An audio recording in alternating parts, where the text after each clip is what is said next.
दुआ ज़ारा अपने पेरेंट्स के साथ घर जा चुकी हैं और ऐसे माँ बाप जो आखिरी दम तक अपनी बेटी के लिए डटे रहे, चाहे उसकी कोई गलती थी या नहीं थी। ये वो माँ बाप थे जिन्होंने आखिरी दम तक अपनी बेटी का साथ दिया। उनको पता था कि वो उनकी बेटी किसी न किसी चीज़ से सफ़र कर रही है और उन्होंने उसका साथ आखिरी दम तक नहीं छोड़ा। आइए मैं आपको पूरी स्टोरी बताती हूँ कि आखिर इस केस में हुआ क्या था। ये किस्सा 16 अप्रैल 2022 को शुरू हुआ जब एक लड़की को कराची मलीर एरिया से किडनैप किया गया। उसके बाप का कहना है कि वो घर से कूड़ा फेंकने के लिए बाहर गई थी और उसके बाद बच्ची कहाँ गई पता नहीं चला। पेरेंट्स ने सेम डे पर एफआईआर दर्ज कराई जो कि अप्रैल 16 का दिन था। बच्ची को ट्रेस करने की जिम्मेदारी कराची पुलिस चीफ गुलाम नबी मेमन को मिली, जिनके साथ 3 स्पेशल टीम्स की एक फोर्स को तैयार किया गया। जब ये बात सोशल मीडिया पर हवा की तरह फैल गई तो सिंध चीफ मिनिस्टर मुराद अली ने भी नोटिस लिया। कराची पुलिस ने 3 लोगों को गिरफ्तार किया, जिसमें एक जहीर था और 3 वो लोग जो कि उसके साथ उसकी शादी के दौरान पे मौजूद थे। इन लोगों पर एब्डक्शन, रेप और फोर्स मैरिज का चार्ज लगाया गया। 8 मई 2022 को दुआ ज़ारा के father Mehdi Ali Kazmi Sindh high court के पास पिटीशन लेके गए कि बच्ची की शादी जायज़ नहीं है क्योंकि ये एक फोर्स मैरिज है और वो चाहते हैं कि वो अपनी बच्ची को इस बेमतलब रिश्ते से छुटकारा दिलवा दें ताकि उसको मजीद परेशान ना किया जाए।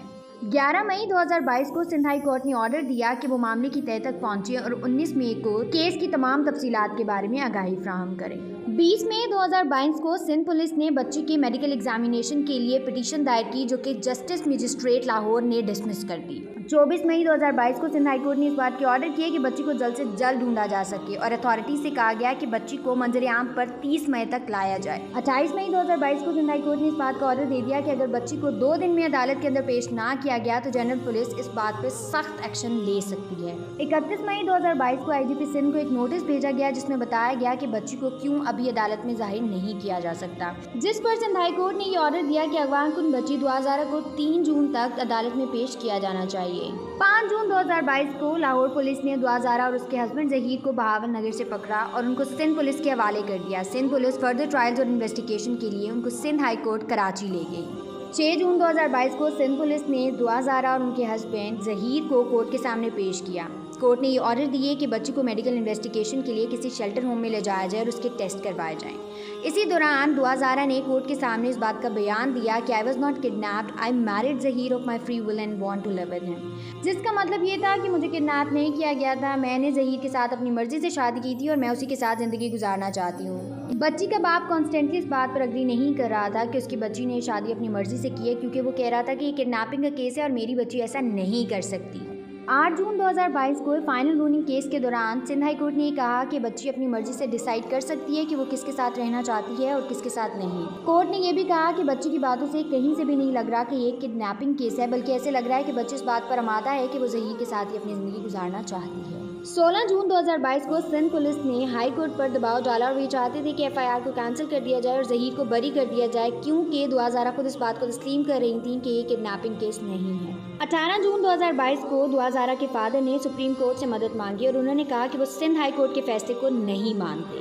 23 जून 2022 को सुप्रीम कोर्ट ने दुआ ज़ारा के वालिद की जानिब से सिंध हाई कोर्ट के फैसले के खिलाफ दायर दरख्वास्त को निपटा दिया, जिसमें उन्हें जिसके साथ रहना था रहने की इजाज़त दी गई थी। वकील जिब्रान नासिर ने कहा कि अब दुआ ज़ारा के बाप निकाहनामे को चैलेंज करने के लिए मेडिकल बोर्ड और फैमिली कोर्ट की तश्कील के लिए सिंध हाई कोर्ट से रुजू करेंगे। सारी चीज़ें साथ साथ चलती रहीं। दुआ ज़ारा के फादर उसको एंड तक प्रोटेक्ट करते रहे क्योंकि वो जानते थे कि मेरी बेटी का इसके अंदर कोई रद्द अमल नहीं है और वो चाहते थे कि उनकी बेटी किसी तरह से उनके पास आ जाए। फिर क्या होना था, 25 जून 2022 को अदालत ने पुलिस को इन्वेस्टिगेशन जारी रखने का हुक्म दिया और दुआ ज़ारा की उम्र को मालूम करने के लिए 10 पीपल की जो एक 10 मेंबर की कमेटी थी उसको बिठा दिया और उनको कहा कि वो इन्वेस्टिगेट करें कि बच्ची की असल उम्र क्या है। 28 जून 2022 को दुआ ज़ारा के वालिद मेहदी कासमी ने जो इन्वेस्टिगेशन ऑफिसर्स थे उनको चेंज करने के लिए एप्लीकेशन दे दी। 29 जून 2022 को दुआ मेडिकल बोर्ड की पहली मीटिंग के सामने दुआ ने हाजिर होना था जो वो नहीं हुई और वो उसमें नाकाम रही। ये सारा किस्सा ऐसे ही चलता रहा और फिर 2 जुलाई 2022 को दुआ ज़ारा की उम्र मालूम करने के लिए इनकी तिबी टेस्ट किए गए और फिर 4 जुलाई को दुआ ज़ारा के तिबी मुआयने में इनकी उम्र 14 से 15 साल के दरमियान बताई गई। पहले एक टेस्ट हुआ था जिसमें दुआ ज़ारा की उम्र तकरीबन 16 से 17 साल के दरमियान बताई गई थी। इधर दुआ ज़ारा के वालिद ये चाहते थे कि वो जहीर की कैद से अपनी बेटी दुआ ज़ारा को आज़ाद करवा लें, तो 5 जुलाई 2022 को दुआ ज़ारा के वालिद ने ज़हीर अहमद की गैर कानूनी हिरासत से बेटी की बाजियाबी के लिए सिंध हाई कोर्ट में एप्लीकेशन दी थी। अब 1 अगस्त 2022 में कराची की मुकामी अदालत ने ज़हीर अहमद और उनके भाई की ज़मानत को में तौसीह कर दी थी और ये तौसीह 17 अगस्त तक हुई थी। अब 6 अगस्त 2022 कराची की अदालत ने 2001 के जो मेडिकल इन्वेस्टिगेशन थी, उसकी जो एप्लीकेशन उसके बाबा ने भिजवाई हुई थी, वो भी उन्होंने जी डिक्लाइन पे डाल दी। उन्होंने कहा इसकी ज़रूरत नहीं है। आपको बताती चलूँ कि 2011 के वालिद साहब जो थे, उन्होंने इसकी मेडिकल इन्वेस्टिगेशन के लिए एक एप्लीकेशन सेशन जज को भी दी थी। इससे पहले क्या हुआ था कि एक जुडिशनल मजिस्ट्रेट था, उसने भी इस एप्लीकेशन को रद्द कर दिया था कि भाई मेडिकल इन्वेस्टिगेशन की क्या ज़रूरत है, और ये वो फैसला था जिसको बाद में सेशन कोर्ट ने भी बरकरार रखा था। 30 अगस्त 2022 के बाद इस पूरे केस ने पलटा खाया और अदालत ने ज़हीर अहमद की जो ज़मानत थी उसको मनसूख कर दिया और एडिशनल सेशन जज ईस्ट के जज ने ज़हीर अहमद की ज़मानत जो मनसूख करने का फैसला करते हुए कहा कि उसको गिरफ्तार कर लिया जाए।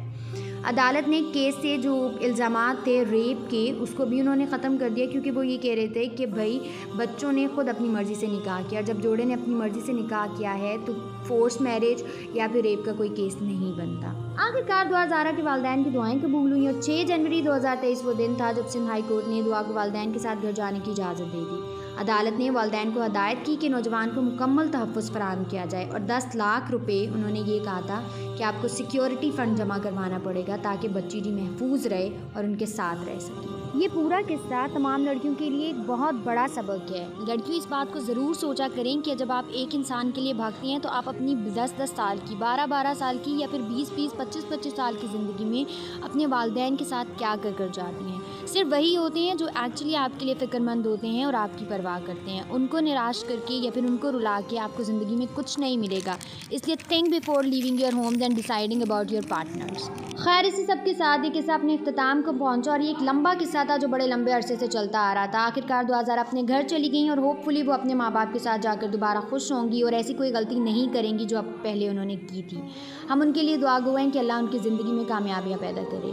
आपको अगर मेरी वीडियो पसंद आई हो तो वीडियो को लाइक कीजिएगा और चैनल को सब्सक्राइब कीजिएगा। नेक्स्ट वीडियो तक अपना ख्याल रखें। अल्लाह हाफ़िज़।